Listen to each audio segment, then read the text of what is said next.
पुणे, धावते शहर आणि वाढती गर्दी. वेगवान विकासाच्या प्रवासात शिक्षणाची गाडी चुकलेली हजारो मुलं. आम्ही काम करायचे माणसं आहे. आम्हाला एवढं चिंता आहे, आम्हाला शेत नाही, शिवार नाही.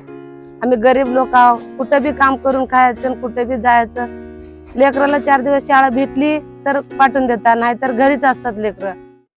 आई वडिलांसोबत सततचे स्थलांतर, त्यामुळे शाळेशी आणि शिक्षणाशी नाते जुळू न शकलेली ही मुलं. शाळेत जायला मिळणं हे त्यांच्यासाठी एक स्वप्नच. पण समजा शाळाच त्यांच्या दारात आली तर?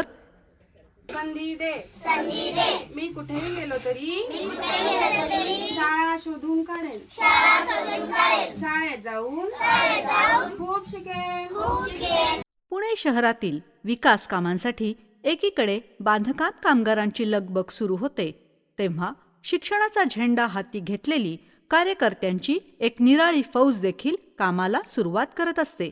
वाटेत येणारे अडथळे पार करत शिक्षणाची गंगा मुलांच्या दारी घेऊन जाणाऱ्या चालत्या फिरत्या शाळेमध्ये तुमचे स्वागत आहे. ही काही साधीसुधी स्कूल बस नाही, ही आहे स्कूल ऑन व्हील्स. वंचित मुलांना शिक्षणाच्या प्रवाहात आणण्याच्या डोर स्टेप स्कूल संस्थेच्या उद्दिष्टाचा एक महत्त्वाचा भाग. विशेष प्रकारची रचना केलेल्या या बसेस दररोज एका सुसज्ज वर्गखोलीचे रूप घेऊन पुणे शहरातील सुमारे 1000 मुलांपर्यंत पुस्तके, शैक्षणिक साहित्य व शिक्षणाच्या माध्यमातून नव्या आशा आणि संधी घेऊन पोहोचतात. शहरातील एकूण 36 ठिकाणी जाऊन दररोज 2 ते 3 तासांचे सत्र या प्रत्येक ठिकाणी घेतले जाते.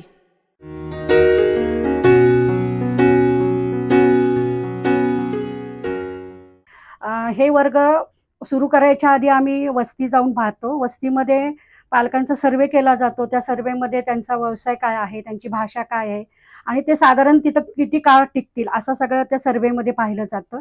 प्रत्येक मुलांची एक क्षमता घेतो आणि त्या क्षमतेवरून लक्षात येतं की इथं वर्ग लावणं गरजेचं आहे का. वर्गाची वेळ संपली म्हणून शिक्षण थांबत नाही. प्रत्येक शनिवारी ही चाकांवरची शाळा फिरत्या वाचनालयाचे रूप घेऊन वस्तीतल्या नववाचकांपर्यंत पोहोचते. स्कूल ऑन व्हील ज्या वस्त्यांमध्ये काम करते त्या ठिकाणी आपण दर महिन्याला पालक मिटिंगचं नियोजन केलेलं असतं. या मिटिंगमध्ये आपण पालकांशी नातेसंबंध चांगले व्हावे या उद्देशातूनच आपण पालक मिटिंग घेतो. या मिटिंगमध्ये आपण दर महिन्याला एक विषय निवडलेला असतो. त्यामध्ये मुलांचं शिक्षण, तसेच मुलांचं शाळा दाखल, तसेच वस्तीतील स्वच्छता अशा वेगवेगळ्या विषयांवर आपण पालकांशी बोलतो.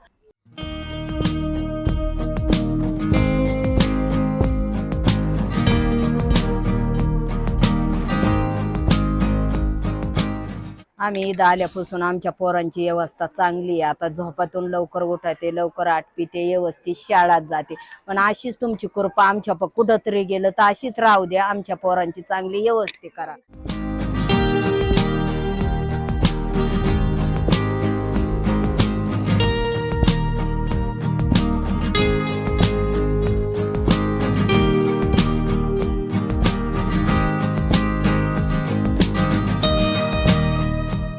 मी आधी गावाकडे शिकत होते, नंतर पुण्याला आले तर डोअरस्टेप शाळेने मला रावेतच्या मनपा शाळेमध्ये टाकून दिलं. या शाळेशी मी खूप कनेक्टेड आहे. या संस्थेने मला खूप मदत केली आहे. त्याच्यामुळे आतापर्यंतचा हा माझा प्रवास चांगला गेलेला आहे. 9 स्कूल ऑन व्हील्स बसेस, 85 पेक्षा जास्त वस्त्या, एका वर्षात 5000 पेक्षा जास्त मुलांसोबत काम, 1700 पेक्षा जास्त पालकांशी संवाद, दरवर्षी 200 पेक्षा जास्त मुलांचा औपचारिक शाळेत प्रवेश.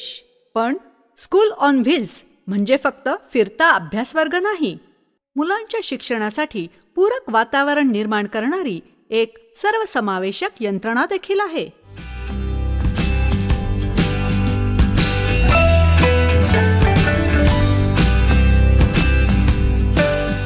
मला पहिलं काही शिकायला येत नव्हतं. टीचर जेव्हा आले बस घेऊन तेव्हा आम्ही शिकायला लागलो. नाहीतर पहिलं आम्ही भंगार यायचत होतं. जेव्हा टीचर आली तेव्हापासून आम्ही शाळेला जाऊ लागले. मग आम्हाला भंगार यायला जाऊ असे वाटत नव्हते. मग टीचर आम्हाला काने माते वाचायला, लिहायला सगळं शिकवले. नव्याने उभारल्या जाणाऱ्या प्रत्येक इमारतीसोबत हे शहर आकाशाकडे झेपावत असताना एक एक मूल शोधून त्याच्या आणि तिच्या स्वप्नांना बळ देण्याचे काम डोअर स्टेप स्कूल करत आहे. कारण काही वेळा मुलांनी शाळेपर्यंत येण्याची वाट बघणे पुरेसे नसते. शिक्षण त्यांच्या दारी घेऊन जाण्याची गरज असते. 1999 प्रथम बस मिळाली मुंबईला आणि 2000 साली पुण्याला मिळाली आणि आता ते काम चालू आहे आणि असं वाटत होतं की किती वाढेल वगैरे याची कल्पना नव्हती. पण आता पुण्यात 9 बसेस आहेत, मुंबईत 6 बसेस चालू आहेत.